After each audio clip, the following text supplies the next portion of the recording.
Meus queridos, vamos abrir as nossas Bíblias lá em Mateus, no capítulo de número 7. Desta vez nós faremos leitura de apenas um versículo, o versículo de número 6. Mateus, capítulo 7, o versículo de número 6. Mateus 7, 6.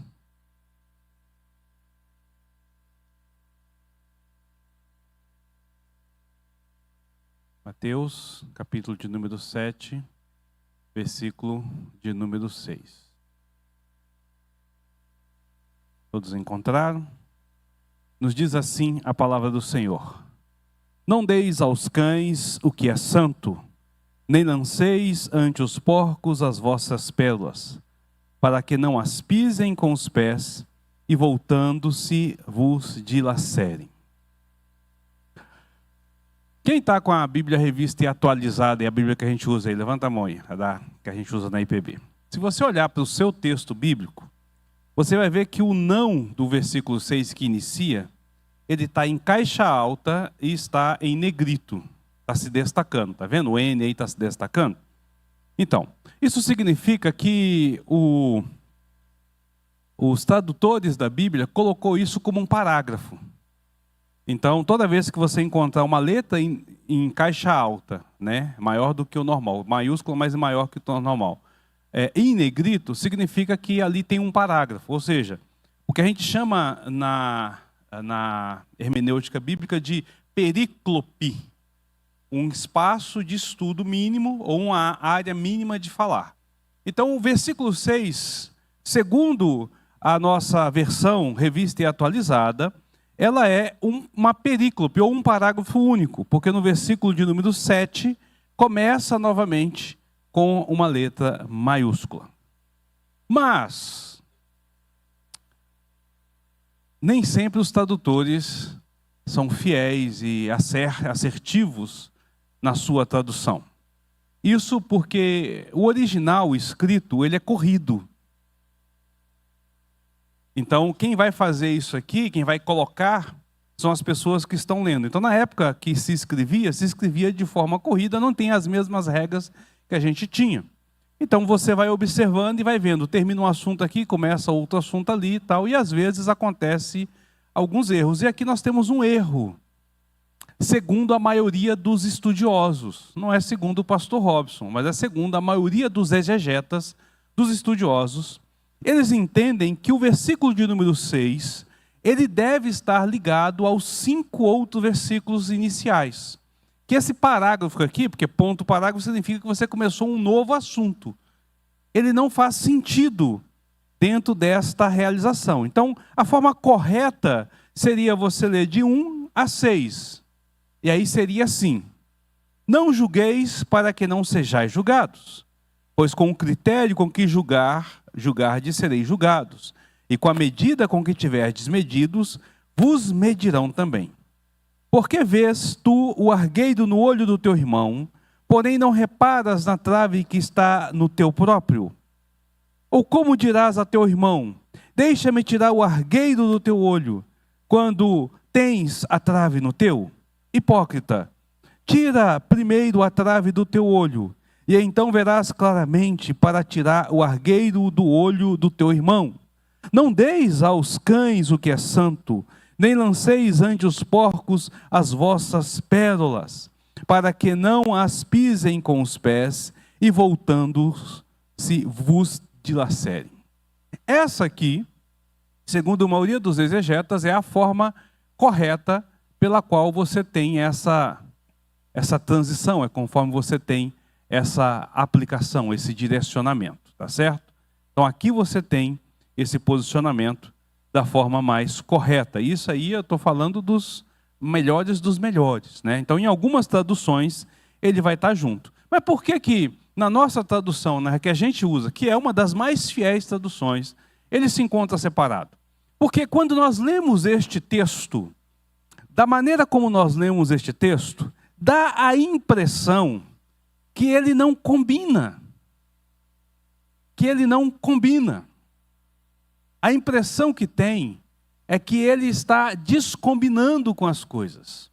tá certo? Ele não está combinando com todo o contexto que está sendo apresentado, né? Por quê? Porque você vai ver que Jesus aqui, ele vem ensinando sobre o julgamento condenatório, sobre a hipercrítica. Ele começa dizendo, não julgueis. Ele começa tratando desse assunto. Depois ele vai tratar sobre a questão de você cuidar da vida do outro sem observar a sua vida. Ele vai usar exemplos aqui, né, na qual você precisa de observar. Jesus vai dizer que nós não deveríamos julgar o próximo e que a primeira coisa que nós deveríamos fazer é tirar as traves dos nossos próprios olhos. Você não deve julgar o próximo, você deve primeiro tirar a trave dos seus olhos para que você possa enxergar a mente, aí sim, enxergar claramente, e assim você poder tentar tirar o argueiro do olho da outra pessoa, né? E ele nos adverte isso, de que se nós agirmos dessa forma, nós estaremos fazendo julgamentos de forma muito severa, pesada ou errada, ou julgamento com a justiça própria, que nós estudamos no meio anterior. Então, de repente, o nosso mestre chega e fala assim, não deis pedras aos porcos. Não dei o que é santo aos cães. Como assim? Eu posso ou não posso fazer uma crítica? Eu posso ou não posso discriminar uma situação? Eu posso ou não posso lidar com um problema? Como assim? Agora, de imediato, eu não posso. Jesus vai dizer que eu preciso de ter um critério. Se ele acabou de dizer que eu não devo de fazer esse julgamento, percebe? Então, quando você lê o texto, dá a impressão de que há uma mudança de assunto. Mas nós vimos nos estudos anteriores que não há essa mudança de assunto, que isso não acontece, né? Essa mudança ela não vai acontecer, tá certo? Então esse versículo ele soa estranho e ele até parece impróprio, algo contraditório. E a pergunta é, o que este versículo tem a ver com os 5 primeiros versículos? O que este versículo tem a ver com os 5 primeiros versículos? Ou o que este versículo tem em comum, ou a acrescentar ao ensino que Jesus vem apresentando até aqui? Esse é o nosso tema de hoje, é disso que a gente vai estar tratando. Desta ligação dos 2 versículos e o que Jesus de fato está tratando aqui e de que forma Jesus está lidando com esta realidade. O problema, ao olhar para esse versículo, está na nossa interpretação, na forma como nós vamos interpretar o texto, tá certo? Na maneira como nós vamos lidar com ele. Então o nosso Senhor Jesus, ele nos instrui que nós não devemos julgar no sentido de condenar o próximo. Que eu devo de evitar a autocrítica. Que eu devo de evitar o juízo próprio, a justiça própria. Que eu não tenho o direito de tomar para mim o ato da justiça. Tudo isso nós vimos nas lições anteriores, nos 3 últimos estudos que nós trabalhamos esses 3 versículos, nós vimos esta realidade. Se eles tivessem encerrado as suas instruções ali no versículo de número 5, sem dúvida alguma os seus discípulos, e consequentemente nós, seríamos levados a assumir uma falsa posição. Ainda que nós estivemos estudando esses versículos e entendendo o posicionamento de Cristo, nós só conseguimos estudar e entender o posicionamento de Cristo dentro do contexto inteiro, não dos versículos isolados. Vocês estão entendendo o que eu estou colocando? Vou tentar deixar um pouquinho mais claro. Quando nós vamos fazer um estudo da palavra de Deus, a gente não pode pegar o texto isolado e tentar tirar uma verdade do texto isolado. Você tem que pegar todo o contexto que o texto faz para que você compreenda. Qualquer texto que você vai estudar a respeito do Sermão do Monte, você tem que pegar do capítulo de número 5 até o capítulo de número 7. Todos os 3 capítulos estão dentro de um contexto. Porque Jesus está fazendo um único discurso. Então, mesmo que a gente faça como nós estamos fazendo, estudando versículo por versículo, parte por parte, ainda que a gente esteja sistematizando e fracionando o estudo, é impossível que você tenha uma visão clara, objetiva e ampla do ensinamento sem observar tudo que está em volta dentro deste ensinamento.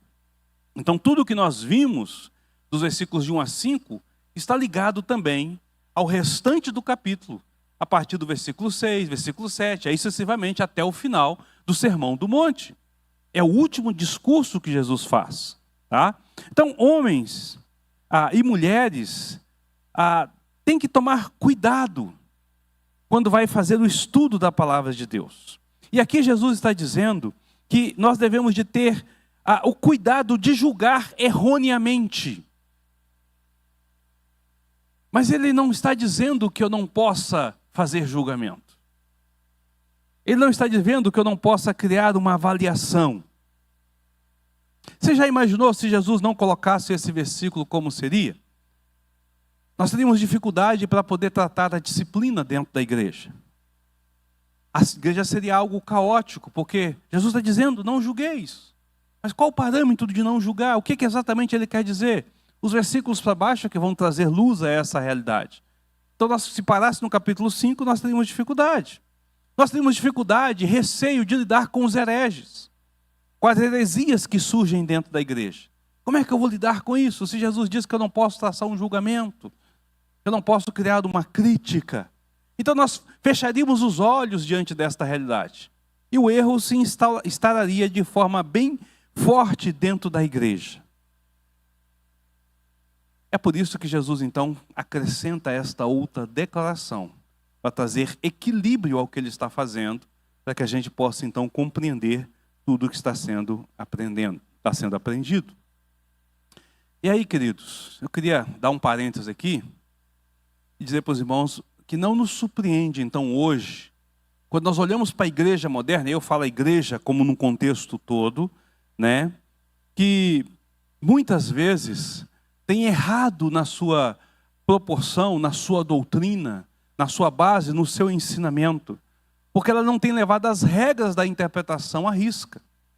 Elas não têm buscado fazer esse esboço gramatical, ela não tem buscado conhecer o contexto histórico que vai, e ela não tem se preocupado em expor de forma sistemática, né, de forma abrangente o texto.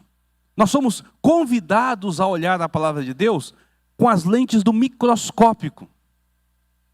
Olhar os detalhes. É assim que nós vamos ter certeza de que estamos tirando lições verdadeiras. Com o microscópio, com a lente do microscópio sobre as Escrituras, avaliando versículo por versículo.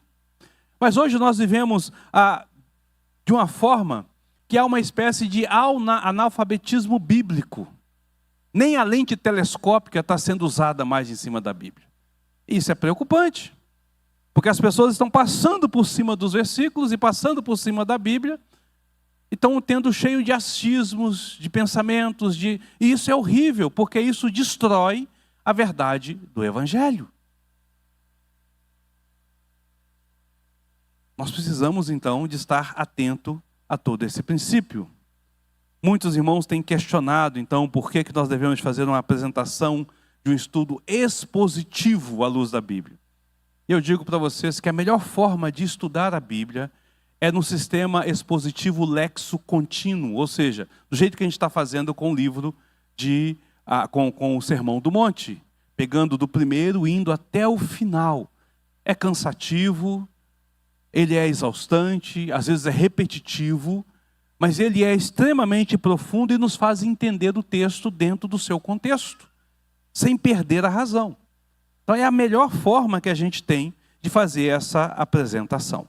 Bom, vamos voltar aqui para o texto, né? Já dei uma pausa muito grande, e vamos entender então o que Jesus está dizendo. Como é que nós podemos conciliar estes dois versículos? Preste atenção. Não julgueis, e depois ele diz, julguem para separar quem são os cães dos santos.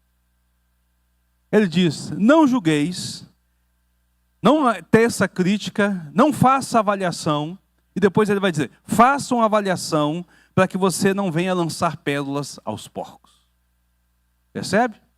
Porque a única maneira que tem de eu evitar os cães e evitar os porcos é conhecendo quem é os cães e quem é os porcos. Tem que ter uma avaliação em cima deste contexto. Como? A resposta é simples.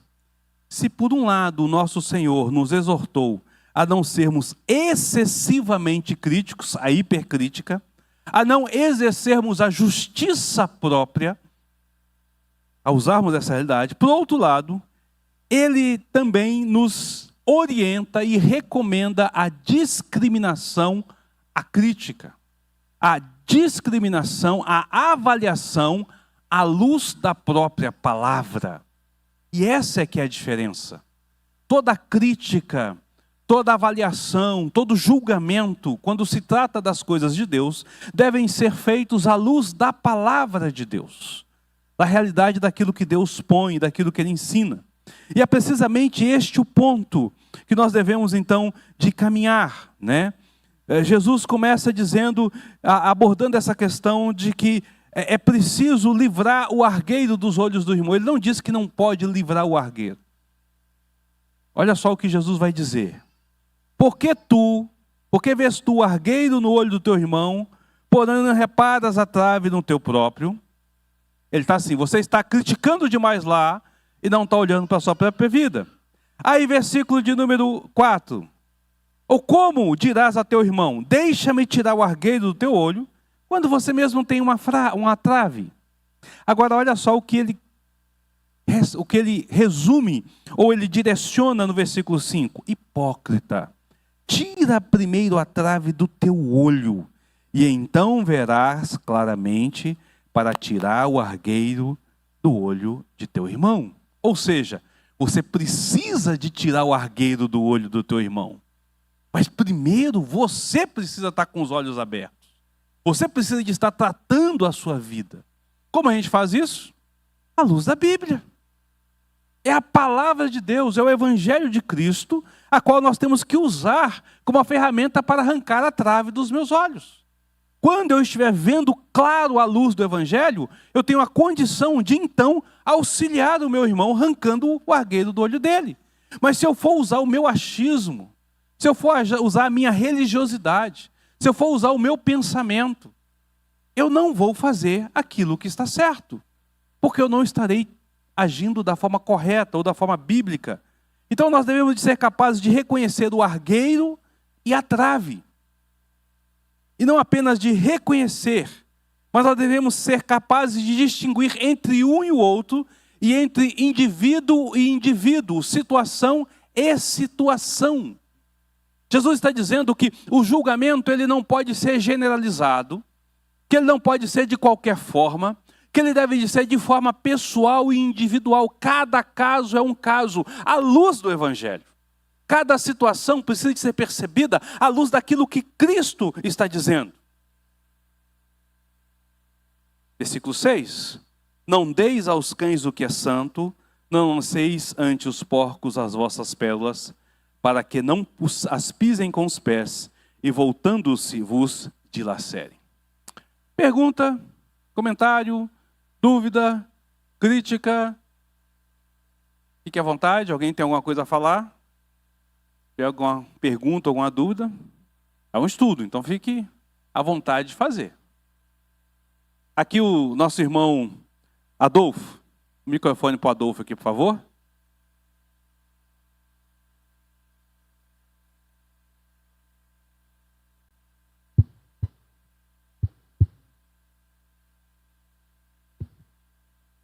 Pastor, para mim ainda não está assim bem claro a questão do não julgueis, quando chega nessa parte não deis, né, aos cães, assim, entender muito essa conexão, porque a coisa mudou muito, né, aqui, e sempre naquela questão de contexto, né, sempre ouvi, quer dizer, sempre ouvi, né, que aprendi assim, que quando você não dá não deis aos cães, né, o que é santo, nem lancei aos porcos as vossas pérolas, no sentido de de você vai pregar para um cara desviado, que conhece a palavra de Deus, né? Sempre a gente entendeu dessa forma, eu pelo menos, né? Você vai, uma pessoa que não quer nada da palavra de Deus, ele já conhece, ele está desviado, você vai perder tempo com um desviado que fala que conhece mais do que você, sendo que tem tantas pessoas que você poderiam pregar, que está com sede de ouvir uma palavra de Deus, né? Então sempre entendi nesse sentido. E assim, ainda não ficou bem claro para mim a conexão aqui, o que Deus está mostrando. O senhor está explicando, mas ainda não está bem claro para mim essa questão de não julgueis, e de repente aqui, não deis aos cães. Ok. Queria que o senhor me clareasse mais aqui para mim, por favor. Tá. Vamos ver se com o caminhar eu consigo clarear você, né? Mas se eu não conseguir, você vai ter que assistir os outros 3 vídeos para você entender a explicação do anterior, porque senão não tem como eu voltar tudo do que está acontecendo. Mas eu acredito que, à medida que a gente caminha, eu vou conseguindo trazer esse contexto com você. E esse pensamento está errado exatamente por conta dessa maneira de separar as coisas. Veja, é muito fácil a gente lidar com os 5 primeiros. O difícil é a gente conectar o último ao 5º versículo, o 6º versículo ao 5º. Então a gente faz assim, não, aqui Jesus tratou um assunto, lá ele está tratando outro. Né? Mas para a gente poder entender isso, Jesus está usando uma metáfora. Né? Jesus está usando aqui alguns exemplos naturais para falar de uma verdade espiritual. Ele está falando de cães e porcos que são comuns para lidar com santidade, né? E para lidar com a pérola do Evangelho, né? Com a ideia de que você não pode desperdiçar a palavra de Deus. De um certo modo, esse pensamento de que eu não devo, então, de falar para aquela pessoa que é arrogante e tal, ou que não quer nada, de um certo modo, tem um sentido, mas não é bem assim. Tem um pouquinho mais dentro desse contexto. Para a gente entender isso, a gente precisa de entender a metáfora a partir dela. Quem são os cães, ou o que são os cães, e o que são os porcos na Palestina do 1º século? Não dá para a gente poder entender o que Jesus está falando, sem entender exatamente do que ele está falando. Quando nós falamos de cães hoje, cachorro virou filho de pessoas. Então, né, tem gente que fala, meu filhinho, mãe de pet, pai de pet. Né? Aqui no Brasil eu ainda não vi não, mas é comum nos Estados Unidos ter porco, o pink, né? O pig de estimação. Fica dentro de casa, toma banho, tá igual um cachorro. Já tem no Brasil, né? Eu ainda não vi não, porque se eu ver e tiver um facão perto, vira torresmo. Porque o melhor lugar do porco é na panela. Para mim não tem outro lugar melhor que isso. Mas eu não vi ainda não. Mas é interessante. Então assim, olha, a cultura nossa, a cultura ocidental, a cultura que nós estamos vivendo, ela está muito distante da cultura a qual Jesus está falando. Por quê? Porque no 1º século, Jesus não se refere a cães como animais domésticos, nem sequer como animais domesticados. Não se trata de um cão de guarda, não se trata de um cão que está na casa para cuidar. Jesus está falando de animais que estão correndo pela rua, animais que são violentos. Esses animais a qual Jesus está falando, eles são considerados perigosos e ferozes. Os cães a qual Jesus está falando, eles costumavam comer os cadáveres. Entende? São animais do mato. Não são animais que são usados dentro de casa. Então Jesus está lidando aqui com um animal feroz, com alguma coisa que é ruim. O próprio contexto cão leva ao opróbrio, leva ao desprezo para o israelita. E o porco a gente já sabe. O porco é considerado um animal imundo para o judeu. É um animal da qual ele não deveria nem de tocar nele. O simples fato de ter um porco era algo abominável à luz do judeu. Era algo abominável. Porque na lei mosaica dizia que eles não poderiam fazer uso do porco e que era um animal imundo. Então na dieta judaica, porco nem pensar. Criar um porco, manter um porco, ter um porco, jamais. Era algo totalmente abominável.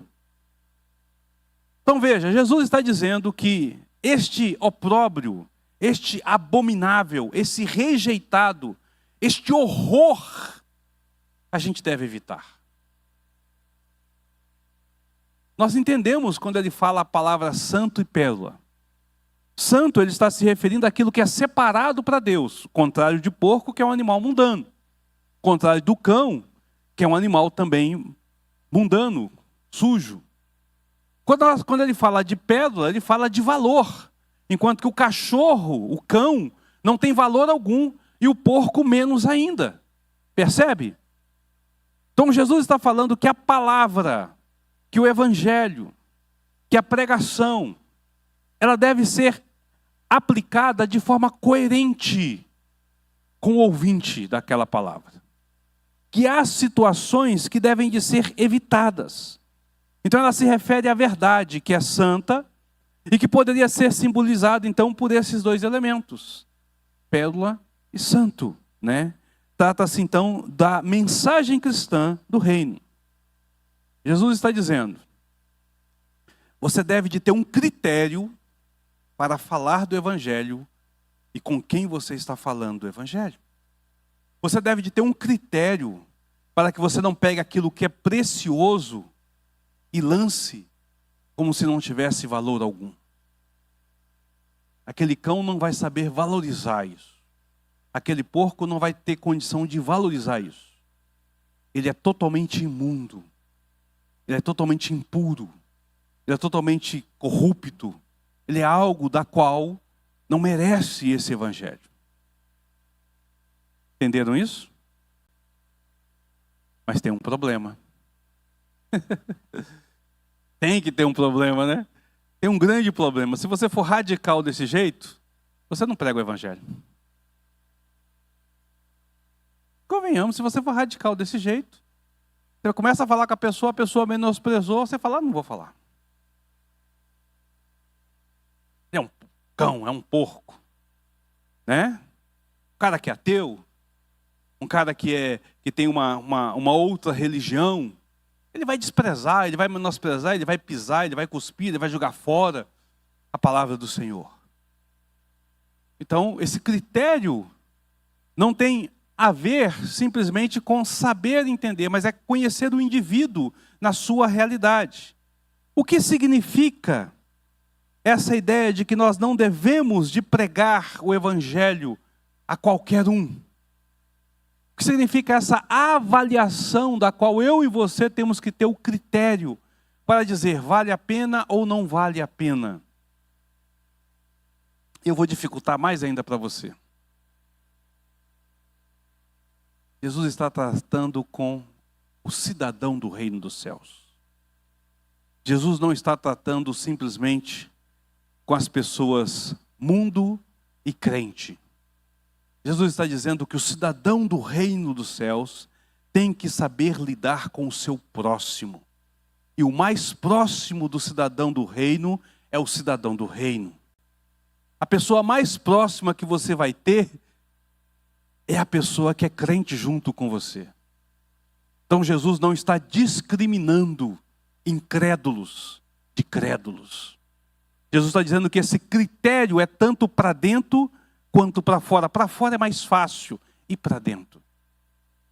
Consegue entender isso? Veja como a coisa se torna um tanto quanto mais preocupante, né?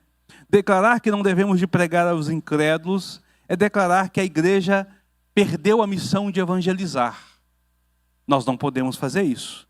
Declarar que nós não podemos, temos que tratar o irmão dessa forma, significa segregar a igreja, criar duas alas de crentes. Veja como Jesus nos coloca numa sinuca de bico, como ele coloca a gente numa situação profunda. Por isso que eu falei, Adolfo, isso tem sim um certo ponto, mas é mais profundo do que isso. Porque Jesus está lidando com a igreja e o relacionamento da igreja. Observe que quando Jesus trata deste assunto, nós falamos isso no versículo 1, ele diz que nós temos que estar atento que Deus é quem está de olho em nós. Não julgueis para não ser julgados. Não é o próximo que vai me julgar, nós falamos sobre isso, mas é o próprio Senhor. E outra, o critério que eu usar no outro, eu estou dando direção para que Deus use sobre mim. Então, se eu for injusto, nada mais do que eu receber a justa e merecida punição do Senhor. Ele nunca vai ser injusto. Se eu fizer um critério errado, é lógico que Ele vai me corrigir no critério. É o meu relacionamento com Deus olhando para o meu próximo. Essa é a grande questão. Essa é a grande questão. Então, o que significam essas palavras? A melhor maneira da gente abordar esse problema consiste, então, em considerá-la à luz da prática do próprio Senhor Jesus. Ele é o mestre que está ensinando. Ele é o exemplo de todo cristão. Todo cristão deveria de ser como ele. Não é isso? Nós imitamos a Cristo e queremos ser igual a Cristo. Então, quando Jesus diz, Ele, lógico, vai dar os exemplos para que a gente próprio possa lidar com essa situação. Para que a gente possa lidar com todo esse contexto. Jesus nunca tratou duas pessoas da mesma forma. E é disso que Jesus está falando. Nunca tratou as pessoas com duas formas. Ele sempre fez distinção entre o indivíduo e indivíduo. Podemos observar isso, por exemplo, com a mulher que é pega em adultério. A mulher foi pega em adultério. Lembra da passagem? Eles arrastam a mulher que foi pega em adultério. É uma adúltera. E apresenta diante de Jesus. Como Jesus tratou a multidão e como Jesus tratou a mulher. Um detalhe interessante. Você ouviu a mulher dizer, perdoa-me, Senhor. Eu estou arrependida do que eu fiz? Não há nada no texto que diz isso. Aí nós falamos, não, mas Jesus conhece o coração, a intenção da pessoa e tal. Então Jesus lendo o coração dela, Jesus sabe que ela de fato está arrependida do seu ato. Mas o que levou Jesus a ter dois critérios? Veja, há um grupo que quer justiça. O que nós vamos fazer com essa mulher que foi pega pecando? E é uma mulher que precisa de ser justificada. Quando Jesus lida com a multidão, Ele lida com a intenção da multidão, Ele lida com o caráter da multidão, Ele lida com a hipocrisia da multidão. O que faz com que todos abandonem? Eles têm uma grande trave diante dos seus olhos. Aquele que não tem pecado, atire a primeira pedra.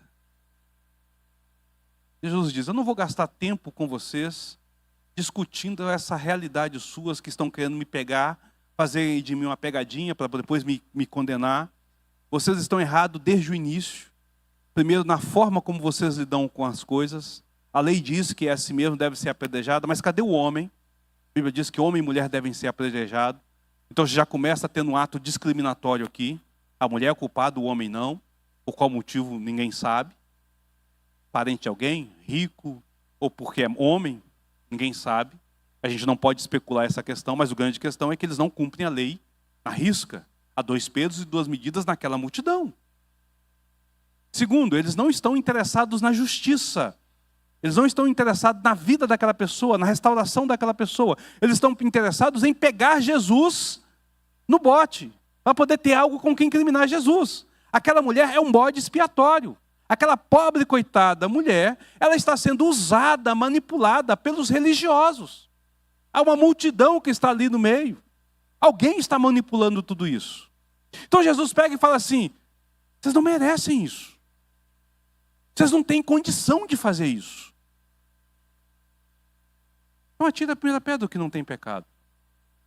Quando todos saem, Jesus tem uma conversa com aquela mulher. A conversa de Jesus, ela é a pecadora. Mas Jesus não está a acusando. A acusação já foi feita. Jesus trata ela com aquilo que precisa. Jesus pergunta, onde estão os teus acusadores, mulher? Nenhum te condena? E Jesus diz, eu também não. Vá e não peques mais. Já foi humilhada, escarnecida e exposta demais. Não há necessidade de fazer mais. Porém, é preciso que você dê o sinal de arrependimento.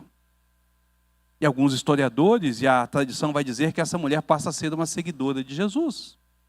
Alguns chegam a dizer que ela foi uma daquelas que foram ao túmulo. A gente não pode dizer ao certo. Mas aquela mulher está entre os discípulos de Jesus porque ela aprendeu a sua lição. Consegue perceber? O que Jesus está lidando é como nós vamos lidar com as pessoas. Nós temos que entender a intenção daquilo que é feito. Temos que compreender aquilo que a Bíblia apresenta. Como é que nós julgamos um adúltero? Seria a pergunta que a gente teria que fazer. Se alguém na igreja foi pego em adultério, qual seria a nossa postura para com ele? Devemos corrigir? Sim, devemos corrigir. É preciso que haja uma disciplina para restauração e não para condenação. Não para condenação. Como é que nós vamos lidar com isso?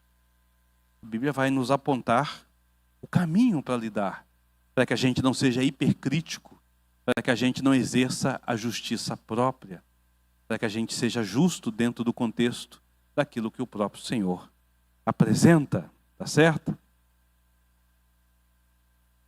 Podemos ver essa situação em tantos outros contextos naquilo que Jesus nos ensina.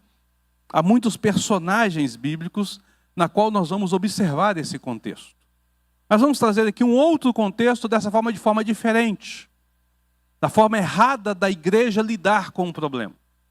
Paulo, quando escreve a sua primeira carta aos Coríntios, Paulo diz assim: olha, existe no meio de vocês algo que envergonha até os ímpios. O fato de haver um rapaz, um jovem, um homem, que possua a sua madrasta, a mulher do seu próprio pai. E vocês não fizeram nada. Não tomaram nenhuma atitude com essa pessoa. Isso está escancarado na sociedade, está todo mundo vendo. Todo mundo está vendo isso aí. A igreja está sendo exposta de uma forma muito ruim. E qual foi a atitude que vocês tomaram? Paulo então repreende a ação dos líderes daquela igreja e diz: vocês não estão agindo conforme a Bíblia orienta.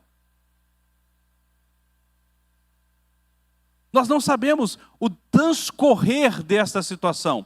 Mas é bem provável que aquilo ali já tenha passado por uma situação de chamar a atenção, porque Mateus 18 diz que eu tenho que ir até o meu irmão e arguí-lo.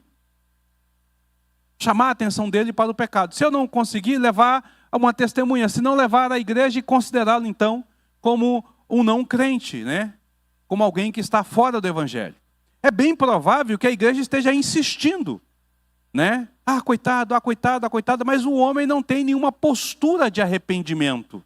Por quê? Porque a sentença de Paulo é dura. Estando ausente com vocês, mas presente em espírito, eu determino, eu mando, eu ordeno que vocês lancem este homem para fora da igreja, que vocês o excomunguem, para que ele seja então maltratado por Satanás, para que a alma seja livre no último dia. Ou seja, expurgue este mal de meio de vocês. Em outras palavras, está dizendo assim: se já fizeram tudo o que era necessário para restaurar, não restaurou, tome a atitude correta. Não deixe essa pessoa ficar ali, porque isso vai contaminar a igreja. Jesus diz isso, né? Um pouco de fermento leveda toda massa. Uma fruta podre no cesto estraga todas as demais. Então imagine o testemunho desse irmão ali dentro, com as pessoas que estão chegando, com os jovens que estão crescendo. É normal.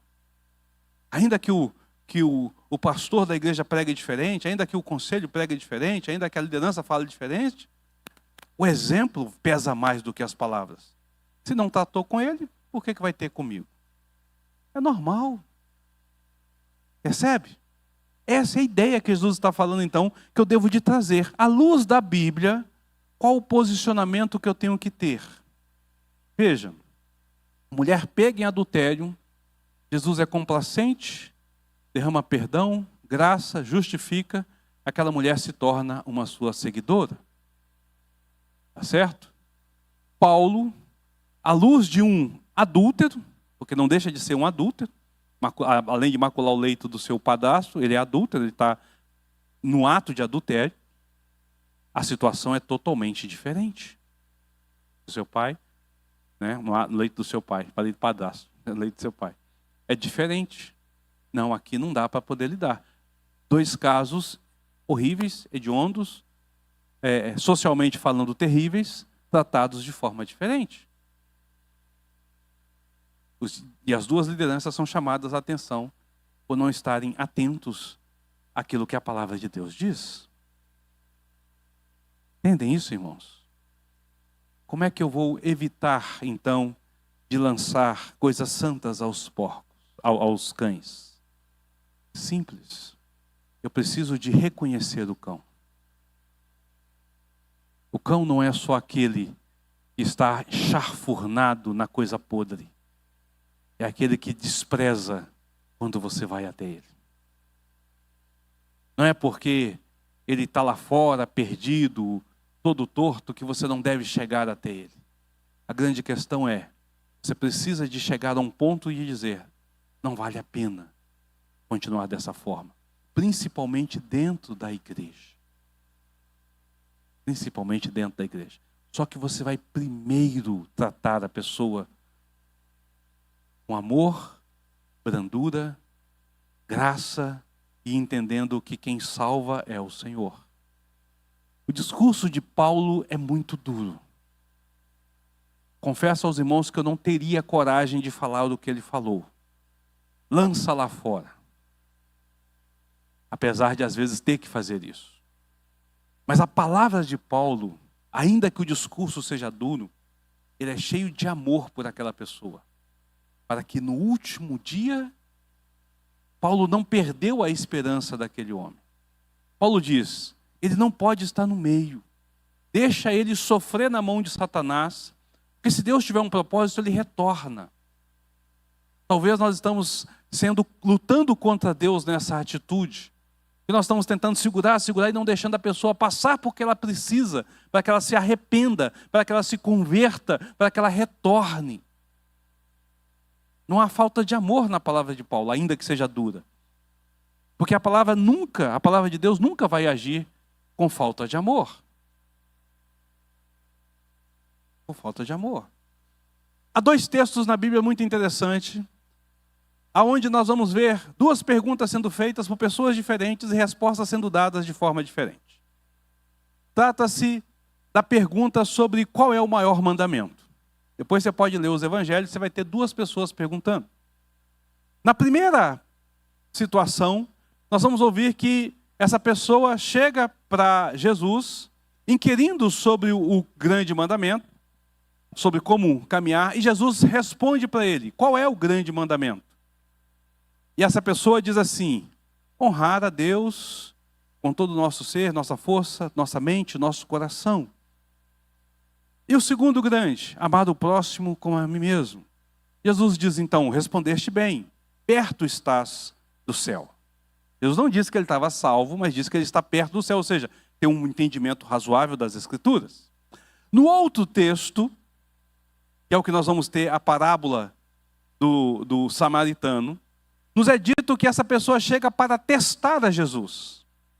E ele pergunta, qual é o grande mandamento? Então Jesus pega e diz assim, ora, o primeiro grande mandamento é amar a Deus com toda a sua força, com todo o entendimento, com todo o teu coração, com toda a tua alma. O segundo grande é amar o próximo como a ti mesmo. Então este homem pergunta, respondeste bem, Senhor, mas quem é o meu próximo? Aí Jesus conta a parábola do bom samaritano. E Jesus então redevolve a pergunta, quem você achou que é o próximo? Quem que você achou que é o próximo? E a pessoa, o fariseu responde, o samaritano. Então vá e faz o mesmo. Se você tiver a oportunidade de pegar os 2 textos, se possível com 2 Bíblias, e ler em paralelo os textos, você vai perceber que ainda que os textos sejam similares, o tratamento de Jesus é diferente. Para um, Jesus dá uma resposta muito interessante. Você não está longe do céu. Para o segundo, por conta da hipocrisia dele, Jesus diz, você precisa fazer o mesmo. A intenção das perguntas, apesar das perguntas serem as mesmas, é diferente. Um está querendo saber para si, ele quer aprender. O outro quer testar Jesus. O outro quer testar Jesus. Então Jesus discerne entre um e entre o outro. Percebe? Pedro chega perto de Jesus e diz assim: Senhor, não pense isso de você mesmo. Não queira morrer. Jesus está dando discurso de que ele vai para Jerusalém, que ele vai morrer, que ele vai entregar sua vida, que ele vai ser abandonado. Pedro, bem intencionado, chega e fala: Senhor, não pense isso de você. Não, você está se fazendo muito de coitado, de vítima. Isso nunca vai acontecer. O Senhor é o Rei dos Reis. Jesus vira para Pedro e fala assim: arreda de mim, Satanás. Eu não vos conheço. A intenção de Pedro para com Jesus é boa. A palavra de Pedro não. É totalmente antibíblica. Não tem a ver com a palavra de Deus. Jesus é duro com Pedro.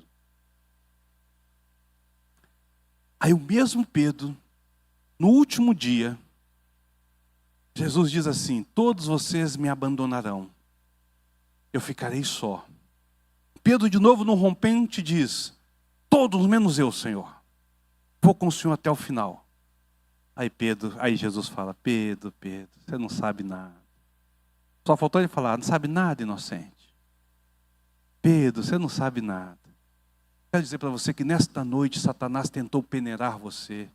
Eu é que intervir. Deixa eu falar um negócio para você. Você vai me negar antes que o galho cante 3 vezes.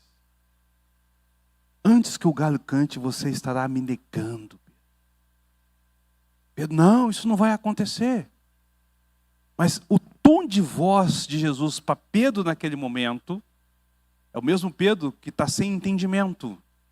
Mas agora Pedro está se pegando na sua força. Eu não vou, Senhor. Jesus está dizendo assim: você não tem capacidade de fazer isso, Pedro. Ele usa uma palavra amena, carinhosa. Mas quando Pedro está sendo voz de Satanás, quando Pedro está indo contra as Escrituras, Jesus o repreende. Arreda de mim, Satanás. Como é que nós lidamos com isso então? À luz das palavras, das Escrituras. Como que eu lido com meu irmão? Como que eu lido com a crítica? Como que eu devo criticar quando algo está errado? À luz da palavra. O critério está na palavra. Tira a trave. Conheça a palavra, aprenda a palavra, entenda a palavra. Depois, você vai ter condição de orientar o seu irmão. Não vá estribado na sua vontade e no seu querer. Não julgue de qualquer forma, mas avalie à luz das Sagradas Escrituras. Pergunta, comentário, alguém? Vocês estão muito calados. Eu pensei que era só eu que pensava assim, mas eu vi o Leonardo falando a mesma coisa, né? Se vocês estão muito calados, é porque entenderam tudo ou não entenderam nada.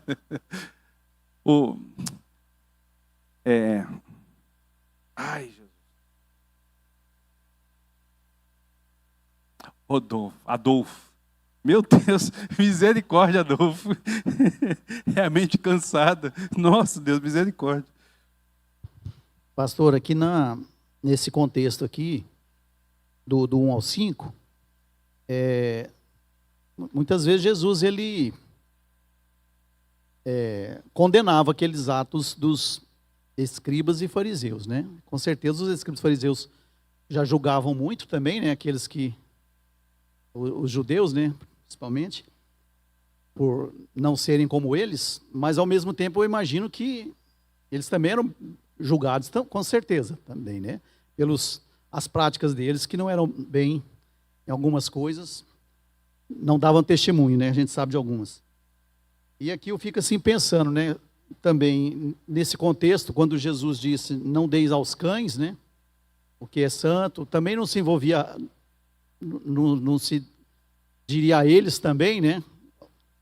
Ou jogando para os dias de hoje, a gente às vezes vai discutir com o irmão de uma outra igreja, talvez até de uma seita, que ele tem suas ideias, seus pensamentos bíblicos, né? E às vezes a gente também vai discutir e vai ver que aquilo lá não vai levar a nada, né? É igual falar um vascaíno querer que o outro vira flamenguista, vire vascaíno, e questão de política também, a gente sabe que não chega a lugar nenhum. Então, será que não poderia pensar por esse lado, jogando para os dias de hoje também, quando a gente às vezes vai julgar outras denominações, outras igrejas, outras religiões, e às vezes até discutir seria também não estar lançando pérolas aí, né? Sim, de uma certa forma, sim. Quando Jesus diz, por exemplo, vamos pegar Jesus, você pega o exemplo de Jesus, você vai ver que, dependendo do fariseu, Jesus tratava, Nicodemos, Jesus tratou de uma forma. Mas todos os outros que vieram para confrontá-lo, Jesus tratou de outra forma. Tá certo? Nós vamos encontrar isso, por exemplo, em Paulo, em Atos dos Apóstolos. Toda vez que Paulo chegava numa cidade, ele ia para a sinagoga. E ele pregava o evangelho. Pregava o evangelho para aqueles judeus que estavam lá. Em determinado momento, os judeus se levantavam contra. E aí ele saía da sinagoga. Então ele ia pregar em outro local. Ele ia falar para outras pessoas, né? E ele dizia, olha, eu já fiz a minha parte com vocês, não vou entrar em discussão tola com vocês. Apresentei a verdade. Se você não quer aceitar a verdade, agora é entre você e Deus. Então, assim, existem duas formas da gente lidar com a heresia. A primeira é, se alguém chega, que ele tem um pensamento herege, que ele tem uma distorção da palavra de Deus, o seu primeiro passo é de ensinar aquela pessoa, é de orientar aquela pessoa, de apresentar para ela a verdade. Se ela for humilde o suficiente para a luz da Bíblia olhar e entender, amém, dá continuidade. É isso que você vai fazer. A segunda forma que você tem de lidar com herege é querer debater com herege. Eu nunca debato. Não vale a pena. Não vale a pena. A apologética, a palavra apologética significa defesa da fé. Então, a apologética, ela é feita para que eu possa ter respostas às heresias, não para que eu venha confrontar os hereges. É para que eu saiba o que é certo. Entendeu? Então, se alguém quiser discutir comigo, ele vai perder tempo. Eu vou dizer, eu não discuto isso com você, não vale a pena. Mas você quer aprender? Vamos tomar uma xícara de café, vamos bater um papo, vamos sentar, né? Vamos olhar. Não, eu quero te apresentar o meu ponto de vista. Ok, eu vou te ouvir, mas eu nunca vou debater com você, não vale a pena.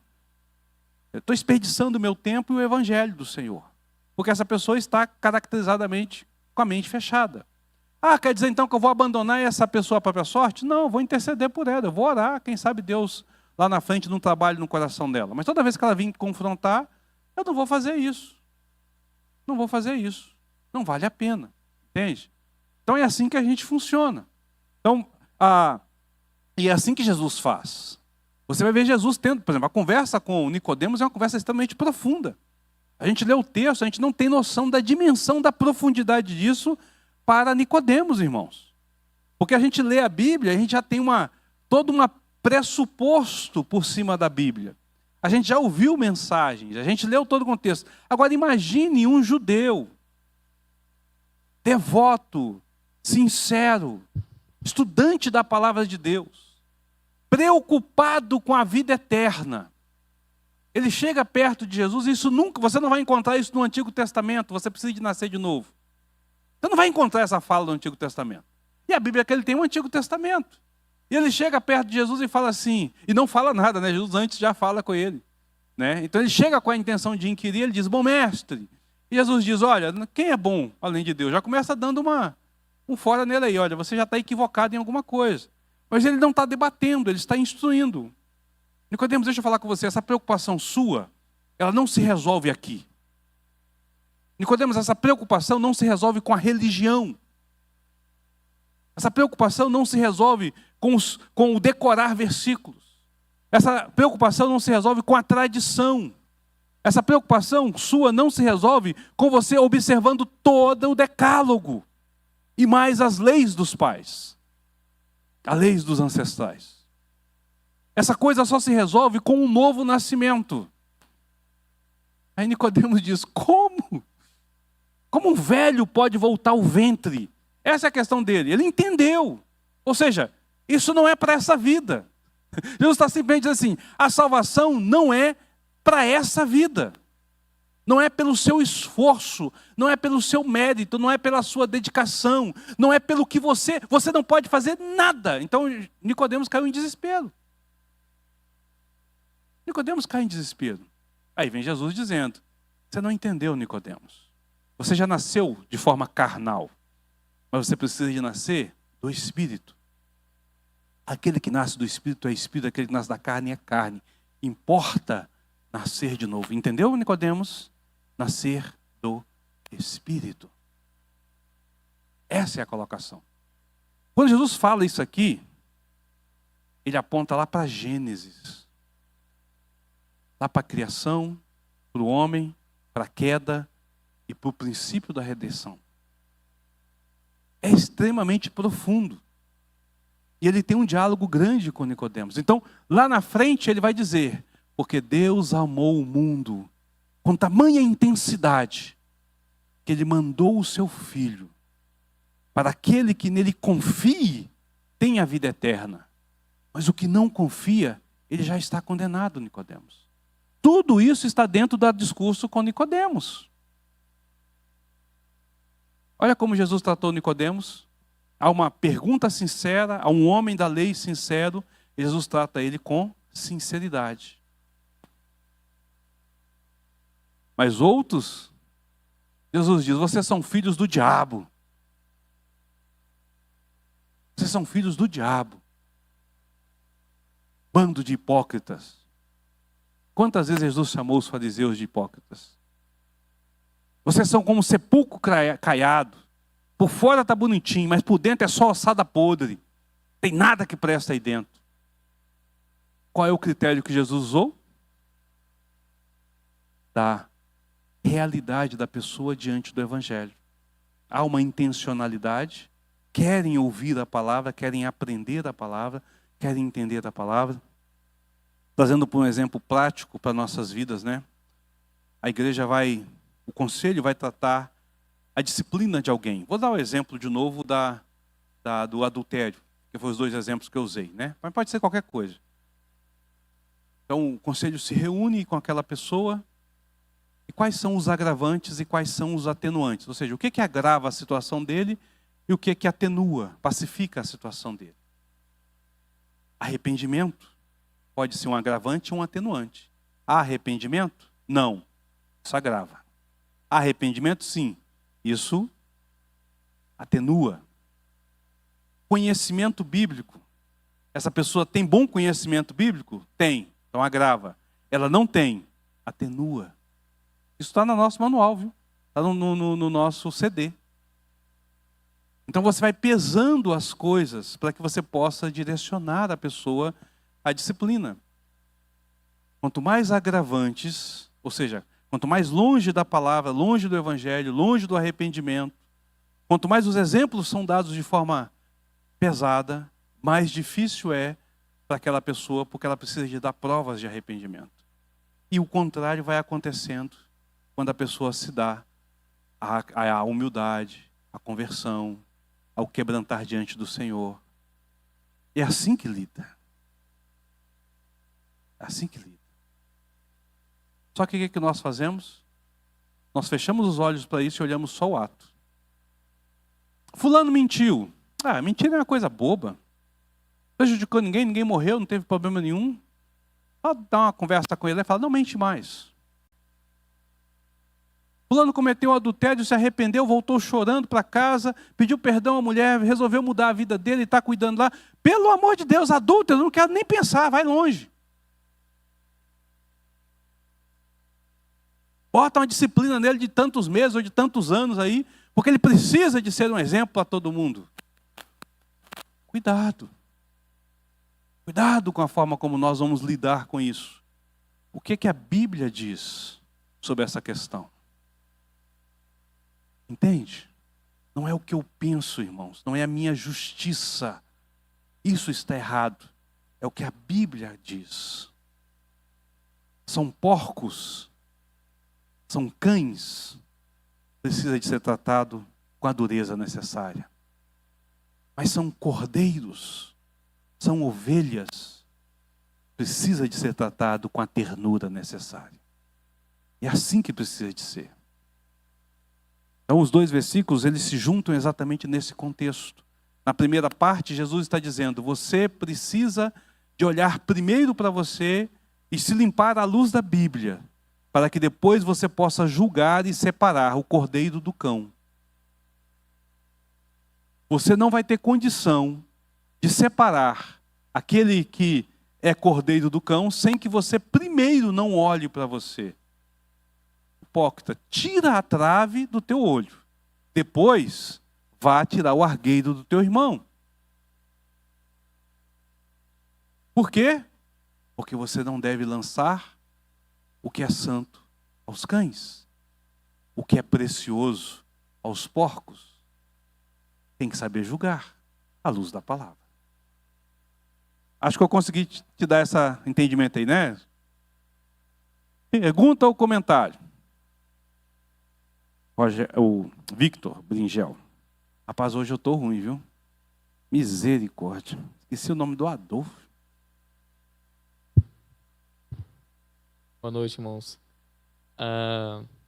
Vamos ver, eu estou meio perdido aqui no barco aqui. Eu vou fazer um comentário, quero ver se eu entendi realmente se é isso mesmo. Então, no caso, quando Jesus fala aqui de não jogar pérolas aos porcos, seria no sentido de eu vou chegar na pessoa, vou evangelizar ela ou corrigi-la. Se a pessoa não quer me dar ouvidos, tipo assim, eu já instruí, já fiz de tudo, mas ela não quer ouvir, então eu não vou insistir nisso. Mas não no sentido que eu vou abandoná-la, no sentido, não, então ela está entregue, eu vou que morra. Porque, por exemplo, tem muitos testemunhos de pessoas que falavam que odiava cristão, que batia, mas aí elas se converteram. Então eu fiquei meio perdido nisso, tipo assim, tá, então eu não vou insistir na pessoa, no caso, agir, né? Mas eu vou ainda continuar intercedendo por ela, orando por ela e ser uma testemunha cristã para ela, né? Sim, exatamente isso. Não vale a pena debater com a pessoa. Não vale a pena criar um embate com a pessoa por conta do evangelho. A gente não está aqui para isso, a gente está aqui para apresentar o evangelho. Se a pessoa quer um embate, você diz simplesmente o seguinte, não vale a pena, mas eu continuo orando por você. A hora que você quiser conversar, uma conversa franca, sincera, mesmo que as opiniões sejam contrárias. Quando você está conversando com alguém, não significa que a pessoa tenha a mesma opinião. As opiniões podem ser contrárias, mas é uma conversa. É algo da qual se tira algum proveito e você está sendo ouvido, tá certo? Só que a gente tem a mania de insistir com porta. Só bate na cara. Qual é o primeiro passo? Oração, irmãos. Vai orar. Vai falar com Deus, vai pedir a Deus para que Deus trabalhe o coração, para que Deus lide com a situação. Depois você chega e Deus é quem vai quebrantando. A obra é do Senhor. Ele quem vai quebrantando. Vou dar o exemplo do meu pai. Meu pai se converteu depois de décadas de que eu estava convertido. Primeira vez que eu falei com meu pai que era crente, ele riu da minha cara e falou, não vai durar uma semana. Você, ateu, crente? Palhaçada é essa.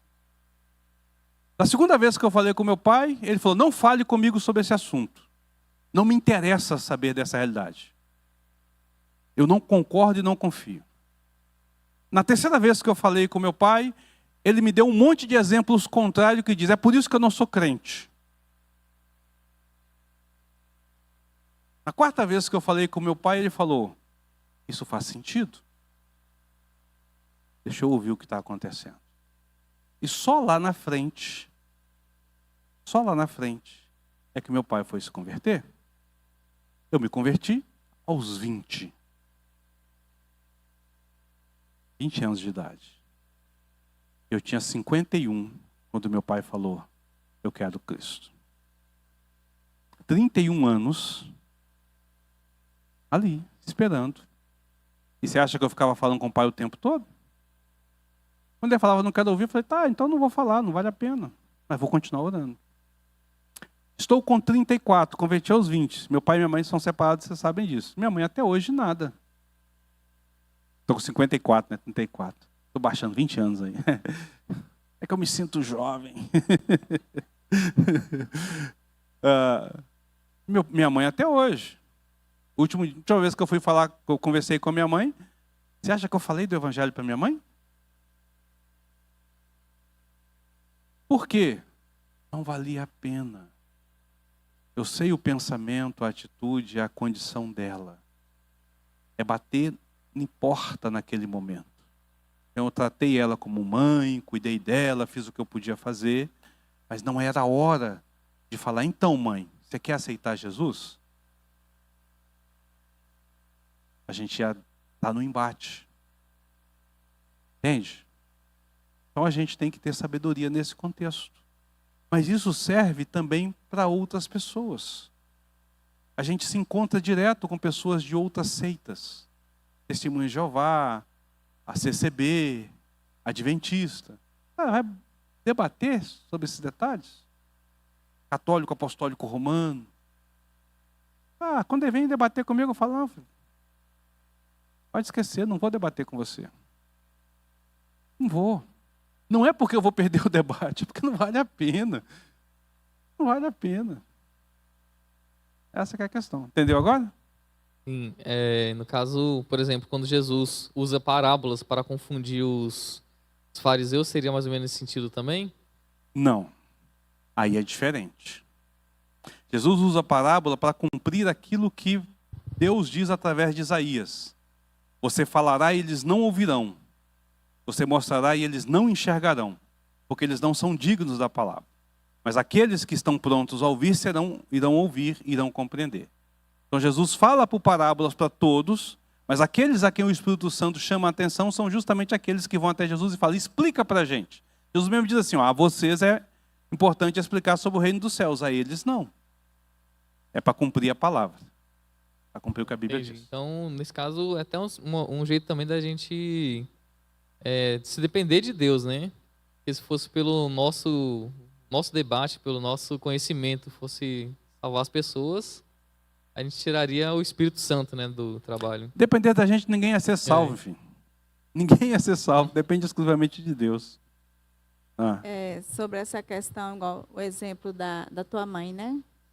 É realmente discernimento, né? Porque Deus, a gente lida com pessoas. Eu lhe dizer com minha mãe a vida toda em relação a ela estar fechado o evangelho. Mas na hora que eu vi uma oportunidade, né? Então eu não deixava passar a oportunidade. E é isso que a gente tem que fazer. Exatamente. E outra coisa sobre essa questão do debate, quando a pessoa ela vem em cima, já está naquela defensiva, ou já usando de uma certa intriga, né? Então aconteceu aqui na igreja algum tempo atrás, uma pessoa estava visitando no estudo bíblico, e aí terminou o estudo bíblico, eu fiquei aqui no corredor, ela já veio em cima de mim falando sobre que eu não concordo com predestinação, que não sei o quê. E já veio assim em cima, né? Aí eu falei, calma, meu irmão. Você tem que desarmar. Você está muito armado. Não vai conseguir aprender do jeito que você está. Então, você tem que aprender a ponderar as coisas. Assim que a gente aprende. Então, se você está ouvindo um ensinamento, não quer dizer que você tem que aceitar aquele ensinamento. Mas, pelo menos, pondere e toma decisão. Né? Que se você está defendendo, se é certo ou errado. Né? Então, é por aí também. Né? Então, se eu tenho a oportunidade de estar diante de uma pessoa, em vez de eu estar ali debatendo, tanto eu tenho que ponderar o que eu estou ouvindo, assim como ela também. Então, no final, possa ser que Deus derrame da graça e a pessoa chegue ao entendimento para fazer a melhor escolha, né? Sim, sim. O André ali, ó. Acho que é no chat, né, André?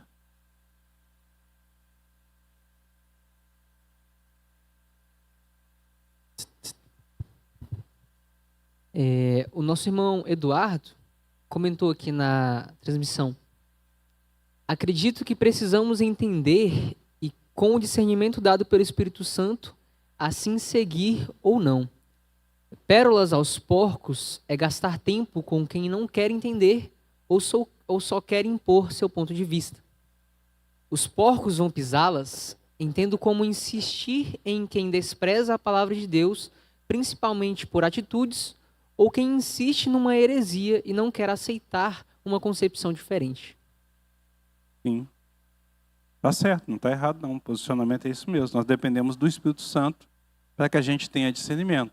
O que a gente tem que entender também é que há métodos e há métodos, há pessoas e há pessoas, há situações e há situações, né?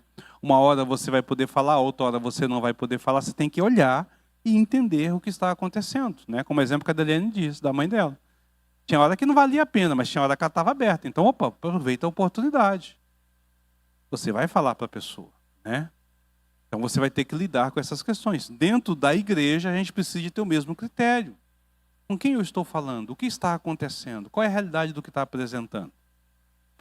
Por exemplo, quando eu estava lá na Vila dos Cabanos, havia um casal, havia um jovem que se converteu na igreja, né? Ele nunca foi evangélico, se converteu, e ele namorava com uma menina que era de outra igreja. E essa menina passou a ir para a igreja.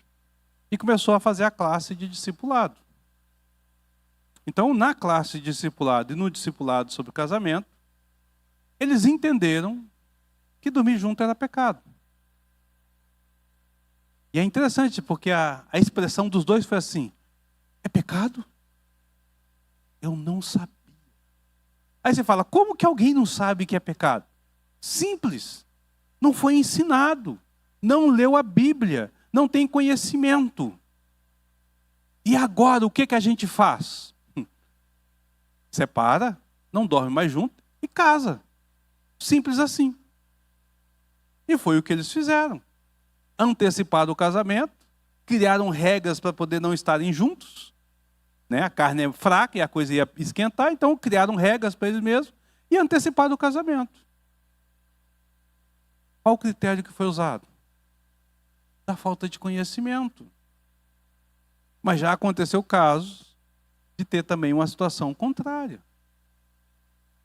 Né? Da pessoa chegar e querer uma justificativa para poder estar junto. Então é importante a gente entender isso. É importante a gente ter esse conhecimento. É ali que a gente faz o julgamento. São porcos? São cães? São ovelhas? São carneiros? Quem são aqueles com quem nós estamos dando? Essa parte ela serve para a liderança, mas não se confunda. Ela serve para cada crente. Jesus está falando para cada um de nós, no nosso relacionamento diário. Daniel. Boa noite a todos. É interessante quando você está falando aí, que me faz lembrar também, quando os discípulos de Jesus foram pregar e não tinham recebido. Ele falou assim, Senhor, porventura queres que desça fogo do céu e os consuma? Né? Então, eles queriam aquilo, ou seja, eles queriam a justiça logo de imediato. Só que Jesus ele dá a misericórdia, né? Porque o reino dos céus é justiça, amor e misericórdia. Então, primeiro, no nosso contexto aqui, quando nós vamos pregar uma pessoa, a gente tem misericórdia. Eu já tive um momento que eu questionei tantos discípulos de Jesus, eu falando assim, os discípulos de Jesus falando toda hora, falando sobre amor, dando uma oportunidade assim, e eles oram e pedem para cair fogo do céu, e eu ficava sempre impressionado, né? Eu questionando, por que o discípulo pedia algo assim, estava lá de Jesus, e não tinha misericórdia, né? Até que teve um tempo, né? Acho que eu estava até mais o André, e eu estava mais andando, estava lá evangelizando, e em uma determinada situação, pediram para nós que nós não poderíamos, naquele local, porque era no supermercado, nós não poderíamos evangelizar. E eu olhei assim, como assim? E eu já queria bater os pés. Naquele exato momento, tá igual o Pedro. Senhor, porventura quer que desça fogo do céu? Só aquele negócio, tem que ter misericórdia, tem que orar, tem que entender também. Amém. Meus irmãos, nós vamos encerrar por aqui, né? Tá dando o nosso horário. Semana que vem a gente continua a partir do versículo de número 7. Qualquer dúvida que tiver, está gravado no nosso canal no YouTube, então você pode acessar os estudos anteriores para poder fazer o acompanhamento. Até aconselho que você, durante a semana, dê uma olhada nos estudos anteriores, que a gente vai dar continuidade no estudo, tá certo? E espero vocês aqui no próximo final de semana.